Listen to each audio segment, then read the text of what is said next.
muna po ang mananalangin. Ama namin Diyos na makapangyarihan sa lahat, kami po ay ipapasalamat dahil binigyan mo po kami ng pagkakataon, Panginoon, para makapagpuri muli sa iyo. Salamat, Panginoon, sa walang sawang pag-ibig mo sa buhay namin. At salamat din po, Panginoon, dahil sa kabila po ng aming mga dinaranas sa ngayon, ikaw po ay nanatiling tapat sa aming mga buhay. Pinupuri ka po namin, sinasamba po namin. At sa pagkakataon po na ito, hayaan niyo po, Panginoon, na ikaw po ay aming mapapurihan. Dalangin po namin, Panginoon, na sa amin po pakikinig ng iyong mga salita. Patuloy na buksan po ang aming mga puso at ang aming mga isipan. Nang sa gayon, Panginoon, ang aming maririnig na mensahe ay mai-apply po namin sa aming mga buhay.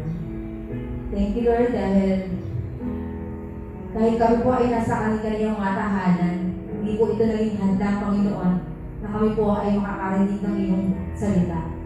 Salamat po, Panginoon, sa aming pastor na patuloy na ginagamit mo upang maghayag ng iyong salita. Salamat, Panginoon, at sa umaga kong ito, wala kami ibang itataas kundi ang pangalan mo lamang. Ito po ang aming dalangin sa matamis at dakilang pangalan ng aming Panginoong Jesus. Amen.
declare that you alone are God, you alone are good, you alone are perfect.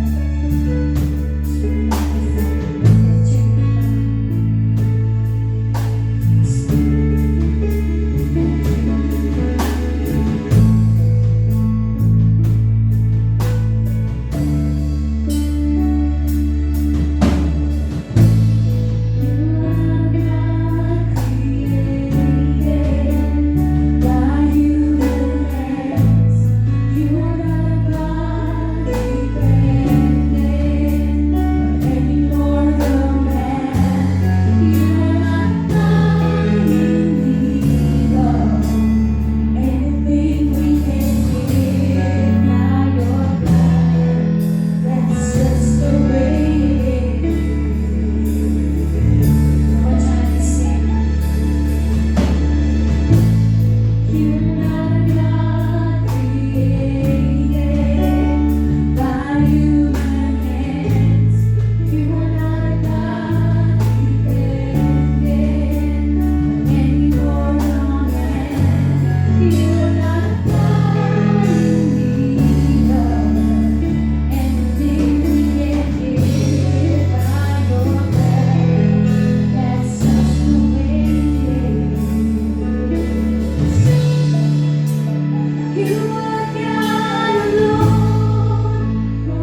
Good morning po sa ating lahat. At tayo po ay again, nagpapasalamat sa Panginoon for giving us an opportunity and the privilege by His grace and mercy na makapag-aral ng kanyang salita in freedom.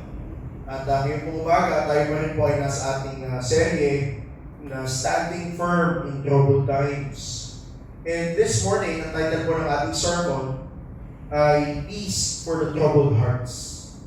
Peace for the troubled hearts. At ang ating pong text ay matatagpuan sa John chapter 14, verse 1 hanggang 6. Let me read sa John chapter 14, verse 1 hanggang 6. Ang sabi po dito ng ating Panginoong Jesus, "Let not your hearts be troubled. Believe in God, believe also in me. In my Father's house are many rooms. If it were not so, I have told you that I go to prepare a place for you. And if I go and prepare a place for you, I will come again and will take you to myself, that where I am, you may be also. And you know the way to where I am going." Thomas said to him, "Lord, we do not know where you are going. How can we know the way?" Verse 6, last verse for this morning. Jesus said to him, "I am the way, the truth, and the life. No one comes to the Father except through me." May the Lord open our hearts and our minds by the reading and study of His blessed and holy word ngayong po umaga. Now, when we read this chapters, especially the latter parts of the book of John, there's a reason why the disciples were troubled. And there was a reason why the disciples were restless. May dahilan po kung bakit sila nababagabag. May dahilan po kung bakit sila nawawalan ng kagalakan at kapayapaan. And I believe that the main reason for the restlessness and for the troubled hearts of the disciples ay yung pagsasabi ng Panginoon about His imminent death on the cross. Kasi si Lord is giving His disciples a heads up. Binibigyan ng Panginoon ng kanyang mga alagad ng anticipation sa kanyang pagdurusa on the cross of Calvary. This is the reason why as Jesus came, He came to give up His life as a ransom for many. He came to save sinners from their sins. And if we were the disciples, imagine someone who's close to you, na nagsasabi na malapit na siyang mamatay. I believe we would also be troubled, right? We would not say na okay lang yun or tayo ay magiging masaya kapag yung isang mahal namin sa buhay or isang tao na malapit sa atin ay magsasabi na malapit na siyang pumanaw. Actually, we're gonna admit, kagaya tayo ni Pedro, kusot na tayo. Diba? And I believe we don't talk about the day of death. Kahit sa mga tahanan natin, sa mga pamilya natin. We don't talk about it. Actually, we find it awkward. Hindi lang awkward. Parang, we want to avoid it as much as possible. Kaya yung magulang mo, sabihin nila, "Oh, ito, ihahanda ko na yung last will and testament ko." Ang sinasabi natin, "Uy, kung sabihin niya, hindi ka pa mamamatay." Or, huwag natin pag-usapan niya. We want to avoid it as much as possible. But for the Lord, it is unavoidable. It is inevitable, you know? Lahat tayo sa buhay nito, ayaw natin na yung mga mahal natin sa buhay ay pumanaw. Kagaya ni Pedro, we say to the Lord, "No, it won't happen to you." At ang matindi pa kay Pedro, at sinabi niya, "I won't let it happen to you." But we all know the story. God had a different plan, a more glorious plan compared to the plans that man had in mind. Kaya yung sinabi ni Lord kay Peter sa Matthew chapter 16, na ang mga bagay na nasa isip mo ay mga bagay na ukol sa kaisipan ng tao, because most of the time, we want to save ourselves rather than lift it up to God as our surrender and submission to Him. No, yun yung unang rason as to why their hearts were troubled. It's because the Lord had already given them a heads up sa kanyang pagdurusa at sa kanyang kamatayan eventually sa cross of Calvary. At hindi lang yun yung dahilan. Ang ikalawang dahilan as to why the disciples' hearts were troubled is that the Lord told them that someone from their fold and someone from their group will betray Jesus. So hindi lang troubled ang mga disciples because the Lord is about to die on the cross and offer Himself. Hindi lang yun ang nagbibigay sa kanila ng troubled hearts. Ang isa pang nagbigay sa kanila ng troubled hearts ay alam nila na mula sa kanilang kalipunan at mula sa kanilang grupo may magkakanulo sa Panginoon. We all know that Judas betrayed the Lord for 30 pieces of silver.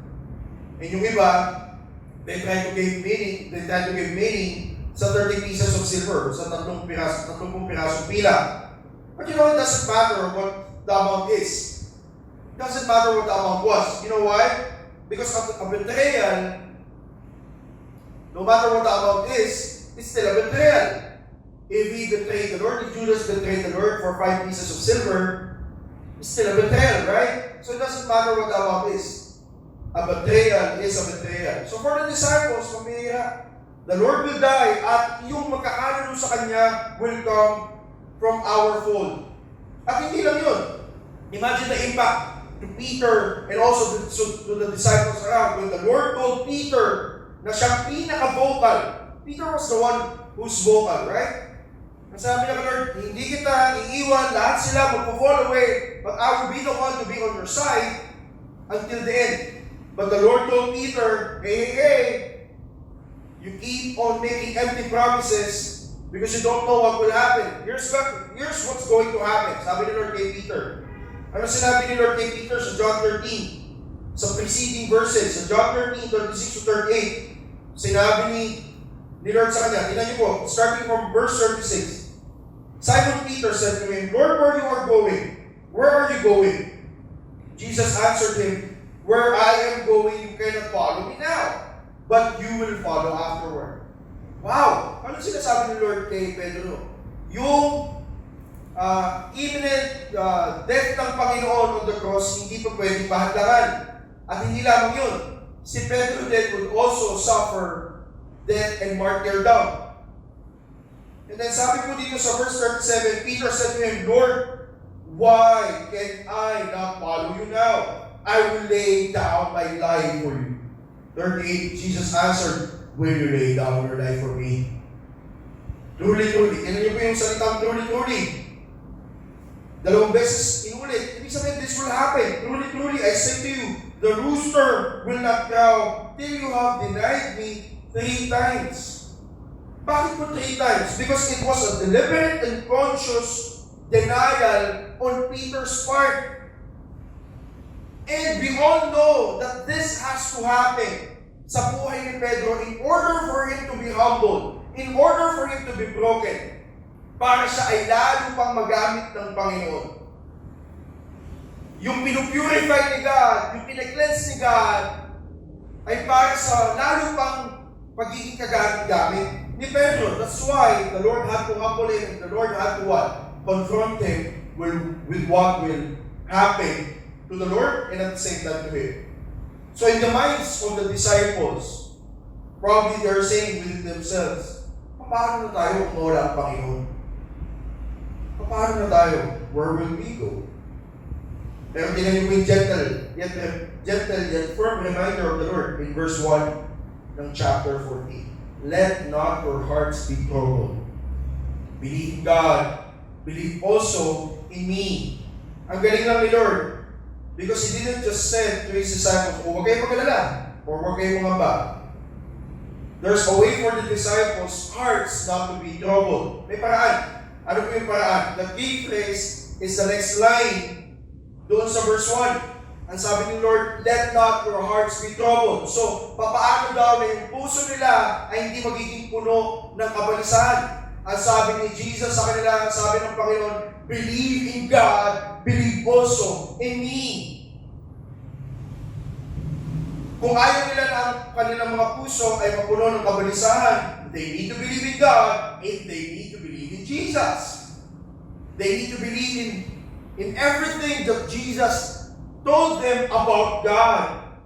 And it's also a timely message for us. You know why? Because just like when the world of disciples were falling down, the message of Jesus is clear to them. Ano yung message ni Lord sa kanila? Gusto nyo na ba yung mga puso nyo ay hindi mapuno ng kabalisahan? Believe in God, believe also in me. Alam niyo po ba, the reason why we are so troubled like the disciples is because we keep on forgetting what God has said. Making us doubt what God has said. Making us doubt Him. Ngayong umaga, tatanungin ko pa bawat isa, do we want our hearts not to be troubled in these times? Nandyan ang pandemya, nandyan ang rumors of war, nandyan ang catastrophic events all around the world. Nandyan ang iba't ibang mga klase ng problema, nandyan ang economic turmoil, and we are on the verge of economic recession. Nandiyan ang mga kurakot na politiko. No, every day of our lives, we receive bad news. When we go to the social media, when we go to our televisions, when we go around and talk to people, we receive negative and bad news. News that will make our hearts troubled. Of course, may problema ba? Yes, the reality of living in this fallen world is that we will not be foreign to the trials and troubles in this life. But gusto po ba natin, or do we want our hearts not to be troubled? I believe that what the Lord said to His disciples is also the same thing that He is saying to us today. What is that? Believe in God, believe also in me. And I believe na kaya tayo mga mananampalataya sa ngayon, mga disciples of the Lord in this time, ay nababalisa is because we keep on forgetting what God has said. And we keep on forgetting to believe in God, to believe in Jesus. Right? So how can our hearts be filled with peace and not troubles? Meron po tayong tatlong main points this morning. How can our hearts be filled with peace and not troubles?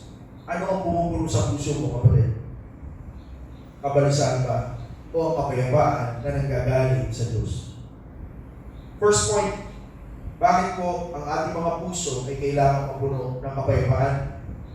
Or ano ang mga bagay na nagdudulot sa atin ng kapayapaan? Bilang mga mananampalataya from these verses. Ang first point po natin ay because there is a grand place prepared for us. There is a grand place prepared for us. Sa verse 2.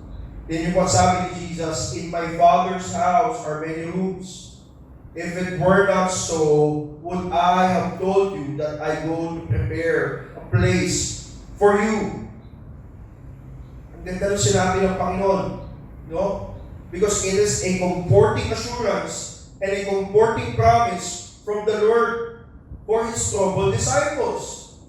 Yes, they will be overwhelmed by the troubles. Yes, they will be overwhelmed by the tribulations. Yes, they will be overwhelmed by the persecutions.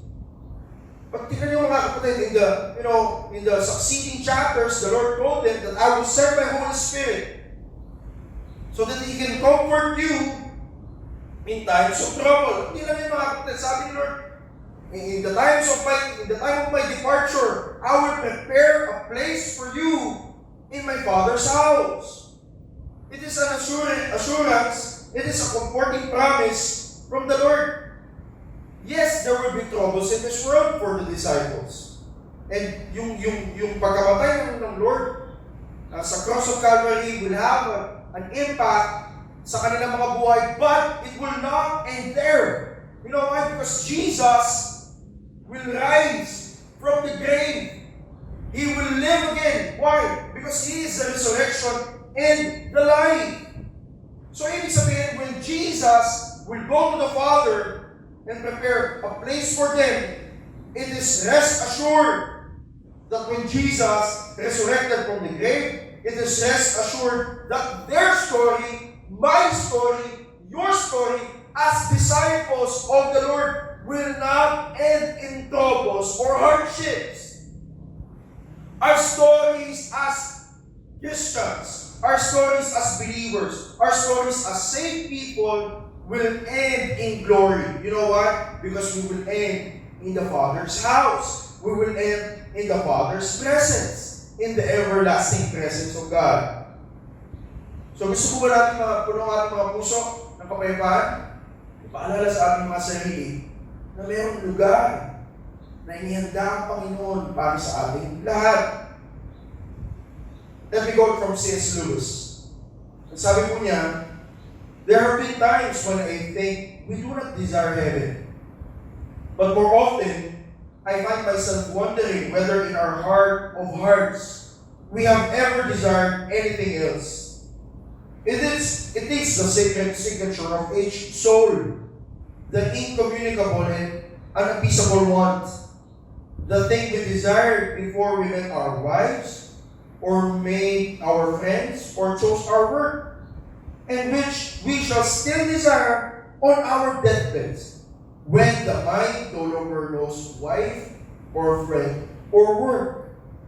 What does this mean? Anong ibig sabihin ni C.S. Lewis? There is a longing in your heart for heaven. This fallen world will make you long for another one. Kaya nga mga tao ngayon, they want another world, di ba? Ang dami ngayon, pumupunta sa Mars, iba't ibang lugar sa mga iba't ibang planeta. People are, the technology is looking for places other than the Earth. Why? Because there is a longing for a better world. And you know what, mga kapatid? Sinabi ni Jesus that there is a better place. In this world, you shall have tribulation. In this world, you shall have trouble. But take of good heart, I have overcome the world.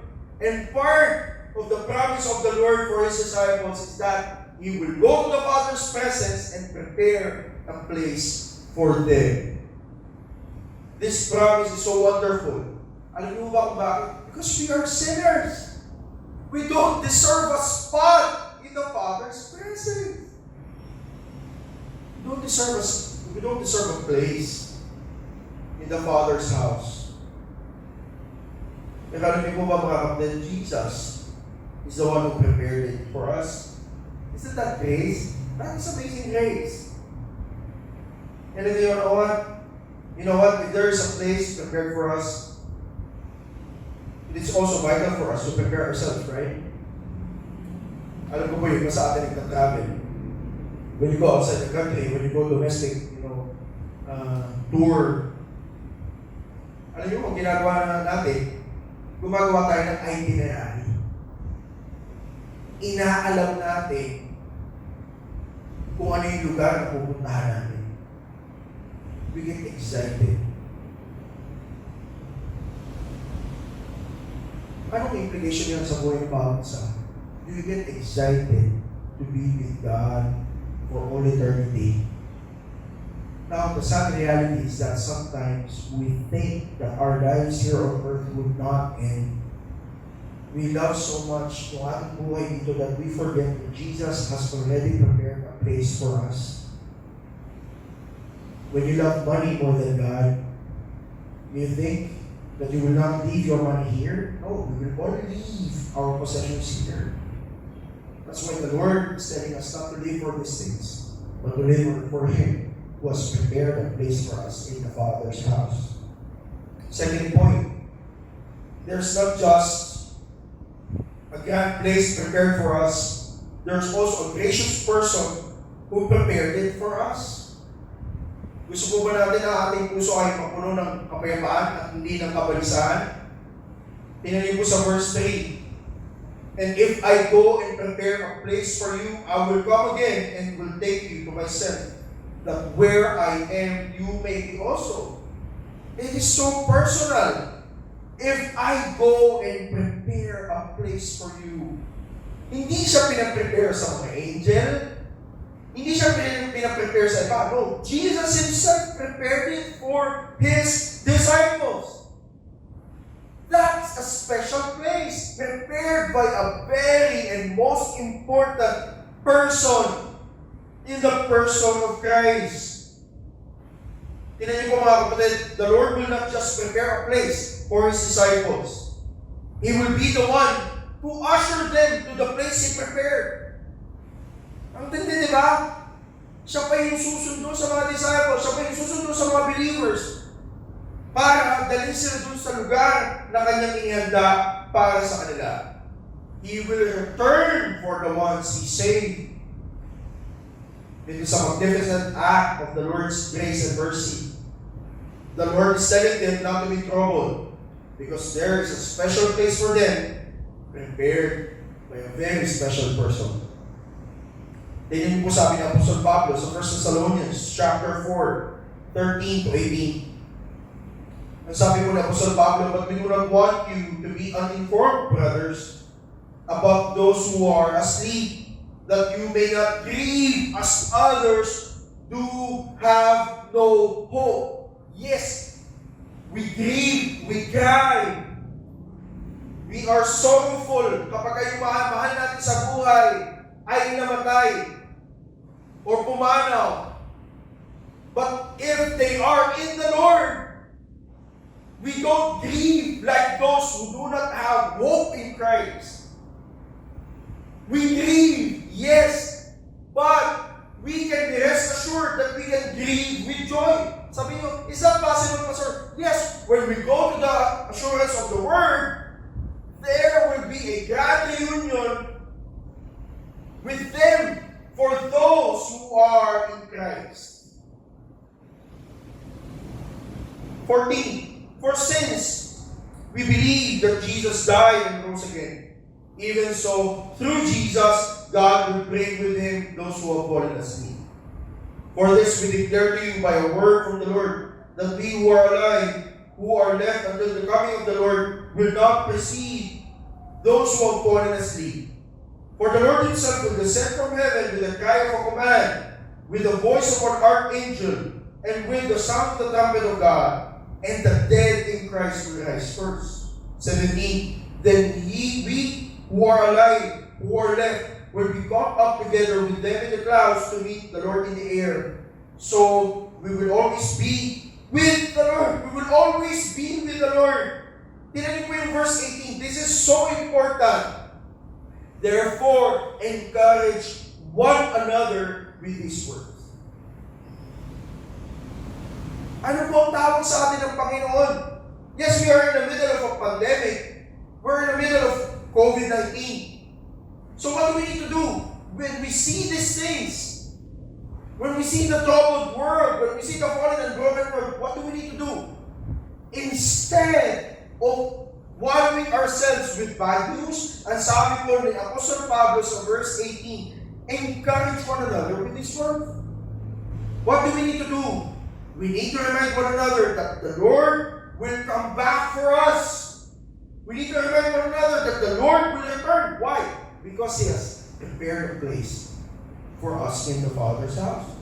Gusto ko ba natin mawalan kabalisahan o mag-overcome natin yung mga kabalisahan in this life? Remember that our lives will not end in defeat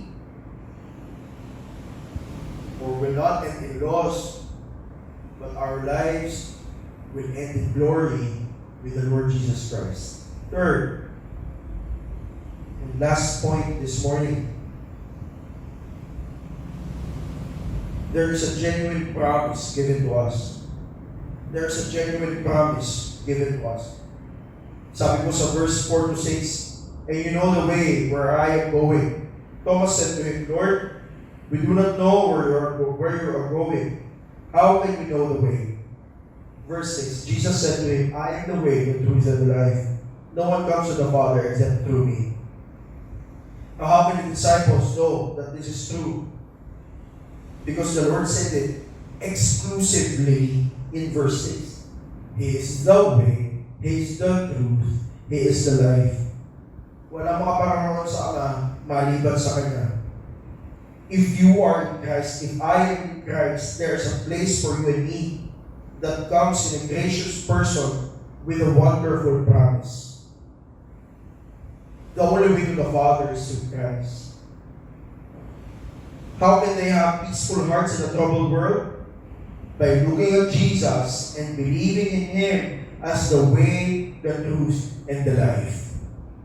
So if they are in Christ as His disciples, then they know what is the way to the Father. It's just what is the way to the Father. They know who the way to the Father is. that is a wonderful promise for us. Jesus Himself is the way. Jesus Himself is the life. Ano po ibig sabihin? Apart from Him, there is no life. Apart from Him, there's no other truth. Apart from Him, there can be no other way to the Father. So ibig sabihin, ang sinasabi ni Lord sa mga disciples niya, especially when the Lord already told them, right? Again and again and again. The Lord foretold them that the Lord will die and suffer, and after 3 days, the Lord will, rise again. Pero ang matindi dito mga kapatid, they keep on forgetting and forgetting and forgetting and forgetting what the Lord has said. At alam mo mga kapatid, we are just like the disciples. Even, sometimes we want to think of ourselves na mature na tayo. Sometimes we want like to think of ourselves na tayo ay malalim na sa Panginoon. But you know what? Kasing fragile din tayo ng mga disciples. Tingnan nyo, mga kapatid. Hundreds of sermons that we have heard Sunday by Sunday, week after week. Pero konting problema lang, iba sa atin bumibigay na. Konting pagsubok lang, konting ang iniisip na natin. Concern ba si Lord sa atin? Sa gitna ng COVID na ito? Ano yan dahilan? As to why we are troubled, as to why we are stressed. Because we keep on forgetting and forgetting what the Lord has said. These things will happen. Kailangan mangyari. Now, kung kailangan mangyari, kagaya ba tayo ni Pedro, nakahanda na natin yung dapat at kailangan mangyari? No, what we need to do is, yung sinabi ni Jesus sa first time, believe in God, believe also in me. That's the reason why they are troubled. The reason why they are troubled is that they have a hard time believing what God has said. They have a hard time believing what Jesus has said. Kaya kita nyo, after the resurrection of Jesus, they became fearless. When you read the book of Acts, mga kapatid, itong mga disciples, it's like all of a sudden the impact of what has happened through the resurrection of the life of Jesus Christ, talagang antindi nung nangyari sa kanila. You know why? Because they have believed, and then they have grasped, and they have seen the risen Lord. And I believe this is also a message for us. We can hear a lot of sermons each and every week. We can attend all our activities each and every week. But if we will not take it to heart and believe God and believe Jesus, it will not make any difference. Nasaan ba yung pundasyon natin mga kapatid? Sabi ni Jesus sa Matthew 7, yung mambang daw nagtayo ng bahay sa ibabaw ng buhangin. Dumating ang pagsubok, dumating ang uno. Ano nangyari? Nawasak. You know what? Kung bakit nawasak? Kasi hindi siya yung pundasyon. Mga kapatid, if your faith right now is wavering, if your faith right now ay parang andap-andap, mga kapatid, let me remind you of this. Tingnan po ninyo kung nasaan ang pundasyon ng inyong pananampalataya. So as we end, let us review. So ano po ang mga bagay na dapat natin alalahanin in order for us not to have troubled hearts? Una, there's a grand place prepared for us. Pangalawa, there is a gracious person who prepared it for us. Pangatlo at panghuli, there is a genuine promise given to us. Ano po ang susi? Ang susi, believe in God, believe in Jesus. I would like to quote from Paul Washer. Alam ko na, hindi nyo na ito before. But I would like to quote it again because it's always a timely reminder. Hindi lang timely, it is a daily reminder for us. Ang sabi po ni Paul Washer, if this world has our heart, should we think that heaven is our home? If this world has our heart, should we think that heaven is our home? So the reason why we don't look and long for heaven, and we don't get excited, in heavenly things and spiritual things, is probably because this world already got our hearts.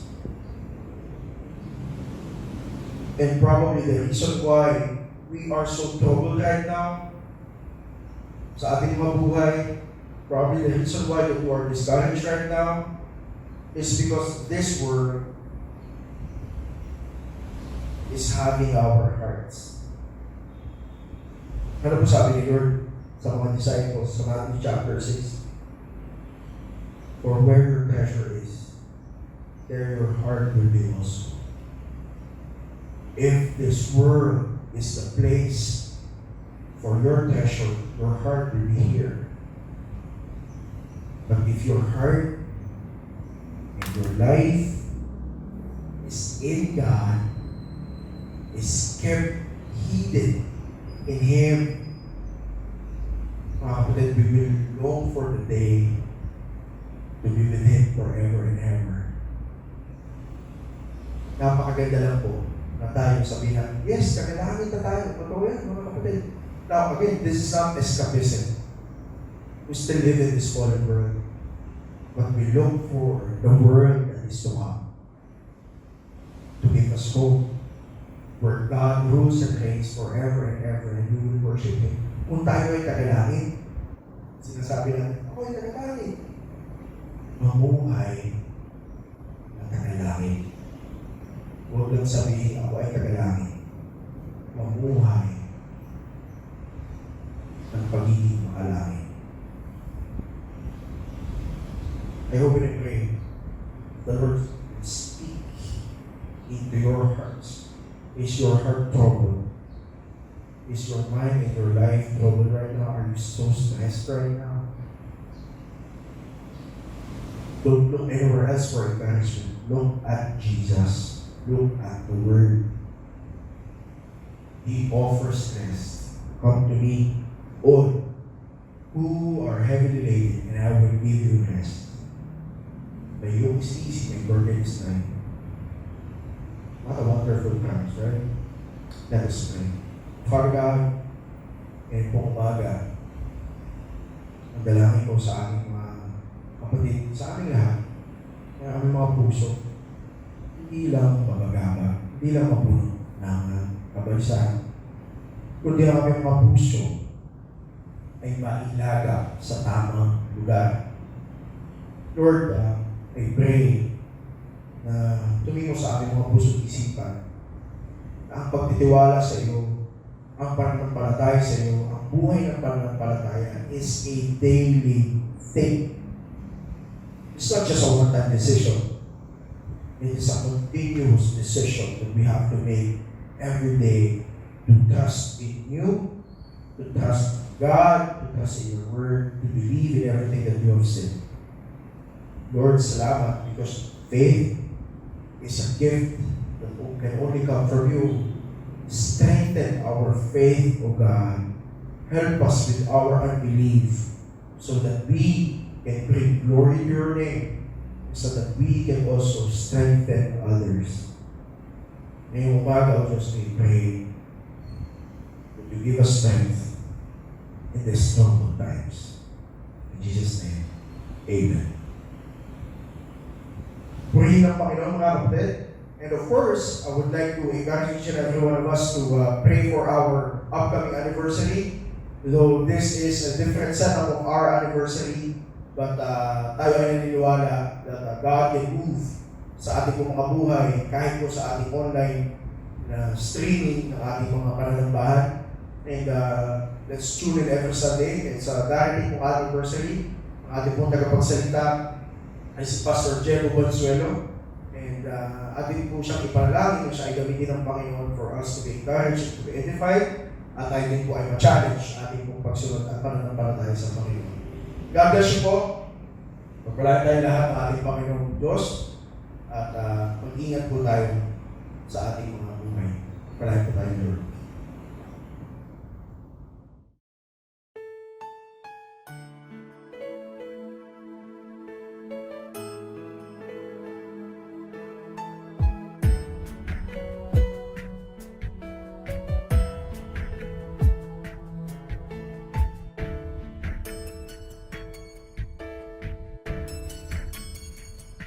Three feet tall and full of questions. You Must have thought I was the smartest man alive, and I didn't have all the answers to every little how and where and why. Like, Daddy, why's the sky so blue today? Does Jesus really hear me when I pray? When I grow up, will I be just like you? Will I be tall and strong and brave? There is no power on earth like your Father's love, so big and so strong as your Father's love. A promise that's sacred, a promise from heaven above. No matter where you go, always know you can depend on your Father's love, especially when it's cold, especially when you're lonely, when your little heart's just trying to find its way. And I know the world is always changing, but remember, son, some things never change. Even when my life on earth is through, there will still be part of me in you. 'Cause some things are forever, nothing's ever gonna take my love from you. There is no power on earth like your Father's love, so big and so strong as your Father's love.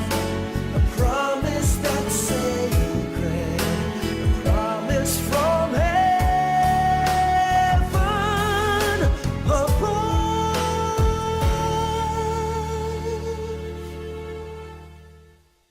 Did I hug enough?